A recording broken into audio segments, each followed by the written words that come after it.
I'm going to go over how to take care of the EMA appliance that you have received in our office. Before you get the appliance in at night, it's very important to brush and floss your teeth. Make sure that it's very clean. Get the appliance in, wear it throughout the night. When you take your appliance out in the morning, you're going to want to brush it. Our office should have provided you a brush that looks like this with the pointy side and the flat side. When we clean the appliances here, we like to use this pointy side for the inside surfaces and the flat side for the outside surfaces. When you brush your appliance at home, you're going to want to use cold water and soap. Dish soap, hand soap, whatever you have should be fine. Using cold water, again, reiterating the cold water, I'll explain why in a little bit. Rinse this off, get it in its container, and let it air dry during the day. We do recommend a couple times a week to use a denture cleaner. Our office will provide you a packet of Fixodent, but if you pick up Polident, Efferdent, Fixodent, generic-dent in the store, it's fine. It's all the same material for the most part. They come in tablet form similar to an Alka-Seltzer. You put one of the tablets in this case with the appliance, fill it again with room temperature or cold water, and let it soak a minimum of 20 minutes. It's okay if you leave your appliance in there longer, nothing bad will happen to it. After that 20 minutes, dump out the solution, rinse off the appliance, let it air dry during the day. The reason that we don't want you to use hot water with the appliance is that the material is very temperature sensitive. So even hot tap water can distort it, the material, and then it won't fit on your teeth. So again, no hot water, no ovens, no microwaves, no dishwashers, no clothes dryers. If you go on a vacation, don't leave your appliance in a hot car, and in the wintertime, be sure to not leave your appliance on top of a radiator.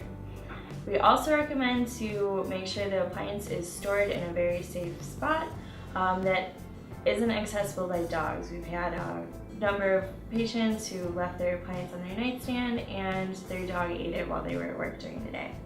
So just be sure that your appliance is safe and sound and very cold. A question that we get from a lot of our patients is about taking these straps on and off at home. We do recommend removing the straps once or twice a week to clean underneath. So if you want to help keep it in your mind to take the straps off the days that you soak the appliance with the denture solution, it just helps establish your routine. To take these straps off is quite easy. They're a little bit rubbery, so they'll pop right off these little buttons. So take it off one side, and then you can just pop them right off the other side. You can use the brush to clean around them, and then again let them soak in the denture solution for a minimum of 20 minutes. To get the straps back on, it's easier to place them on the bottom splint first.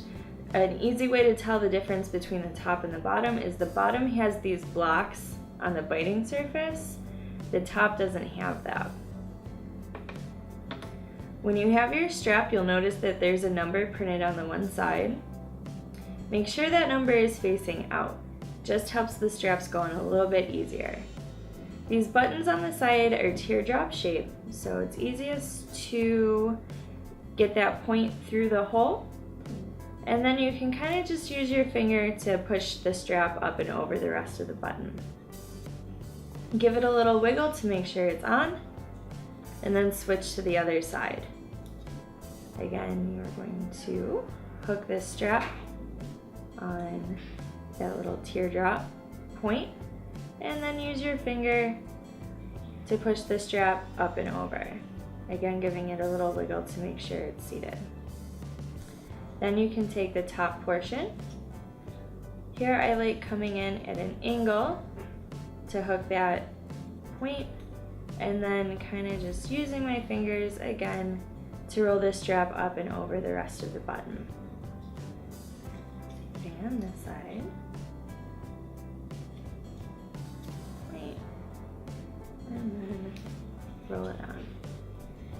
There's the appliance hooked back together.